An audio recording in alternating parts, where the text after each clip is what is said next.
Bilirsiniz, bu dünyada hiç kes daimi değil. Bu dünyaya gelen her bir adam bu dünyadan gidecektir. Ancak xoşbaxt o kəsdir ki, dünyada iz koyur, büyük iz koyur. Müstakilliği elde etmek asan değil, onu saklamak daha da çetindir. Ama biz bu yolla gedirik. Biz bu yolla gedeceğiz. Biz bu mübarizəni aparırıq. Bu mübarizəni aparacağız. Benim özüm de, benim evlatlarım da müstakil Azerbaycan'ın yaşaması yolunda kurban olmaya hazırım. Uşaqlıq devri insanın en xoşbaxt devridir. Benim ne atam, ne anam hiç vaxt bilməmişdilər.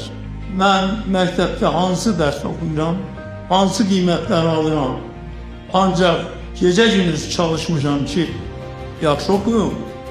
Hər halda bizim sinifdə oxuyanların içərisində hamısına yaxşı oxuyurdu. Müəllim mənim üçün həmişə ən ülvi, ən şərəfli məfhum olubdur.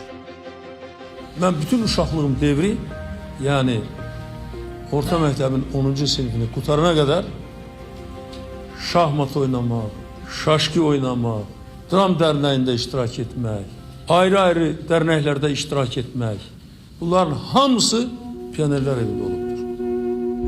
Xatirimdədir bir dəfə, indi Şəhriyar klubu adlanır. Bu klubda hansısa xaricdən gəlmiş bir müğənninin konserti vardı.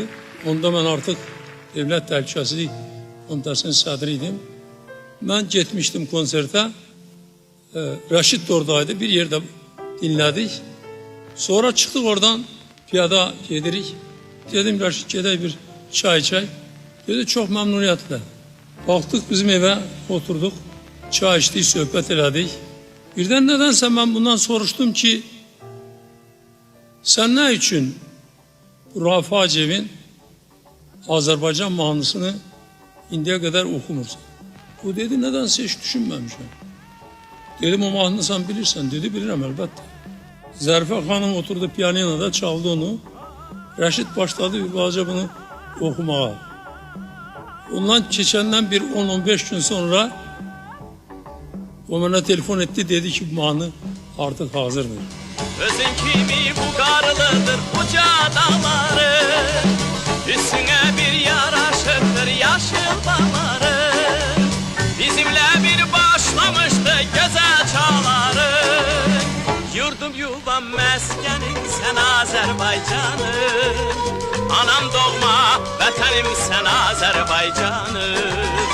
Yurdum yuvam meskenim sen Azerbaycanım, anam doğma vətənim sen Azerbaycanım. El bilir ki tükenmeyen servetin vardır, sinen